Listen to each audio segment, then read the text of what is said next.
Келинчегим айтат, бүгүн больницадан бейтапканадан баламды алып чыктым. Сөз ээлерине мындай катуу кабыл алып калбасын. Кээ бир ата-энелер бар экен, эркек башы менен же эне башы менен деле балдарына күйбөйт экен да, бир нерсе болсо кетип калам деп коркутат экен.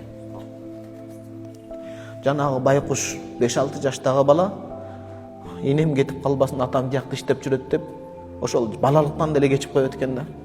Бул сыноо башка келсе, жаш бала деле эрте картайып кетет экен да. Бир нерсе болсо кетип калам деп балага көңүл бурбайт экен. Жанагы бала телефон кармаган, эркелеген биякта турсун, оюнчугун атасына берип, апасына болгон байлыгын анын түшүндө апасына берип кетпечи дейт экен да. Ошол балалык бу туугандар. Айткылачы, ошол балалыкпы? Бул баланын келечеги кандай болот? Эркек катын менен убара, аял менен.